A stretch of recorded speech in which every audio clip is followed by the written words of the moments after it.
biased media members need to quit it when it comes to this boxing stuff. Trying to attach Naoya Inoue with Terrence Crawford for Fighter of the Year is one of the most blasphemous statements I've ever seen in my life. We have to think about this. Naoya Inoue had a very good 2023. There's 4 fighters to me that are all honorable mentions for Fighter of the Year. We're going to start from top to bottom. To me, Terrence Crawford fought Errol Spence Jr. Going into that fight, everyone thought it was a 50-50 fight. I actually had a lot more people telling me they thought Errol Spence was going to win that fight.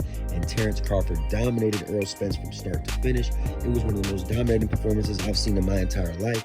And that performance alone, beating a top 5 fighter in the pound-for-pound list, makes Terrence Crawford the Fighter of the Year. Hands down, no ifs, ands, or buts.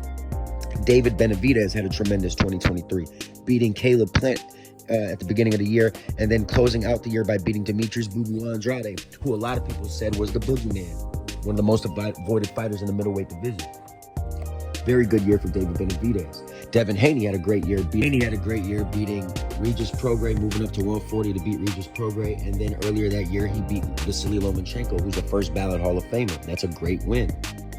And you got to give Naoya Inoue his props. He beat Stephen Fulton, who was the champion at 122 pounds. Naoya Inoue moved up, and he dominated him. But there was a lot of controversy behind those wins, behind that win. The hand wrapping, a lot of people said was controversial. The gloves, a lot of people said that the gloves were reopened when they did the glove selection, and that was really fishy. And the fact that he has to have all his fights in Japan, that's also a home field advantage and very suspicious to me. If you're an elite level fighter, you would come fight in the United States. So there's just, and then beating Marlon Tapales, I'm sorry to say this, but there's a lot of Terrence Crawford haters out there who like to discredit wins like Jeff Horn and Julius Indagno. Well, Julius Indagno was the champion of the world. Jeff Horn was the champion of the world when Terrence Crawford beat him. I get it. Marlon Tapales was also champion of the world when Naoya Inoue beat him. But you can't knock Jeff Horn and Julius Indagno, but in the same breath try to raise the level of impression by Naoya Inoue beating Marlon Tapales.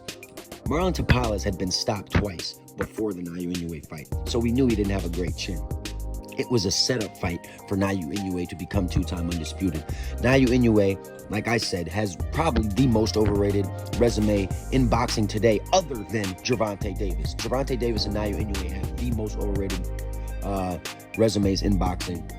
So, to me, Naoya Inoue is not the fighter of 2023. He's definitely an honorable mention. I'm not a hater.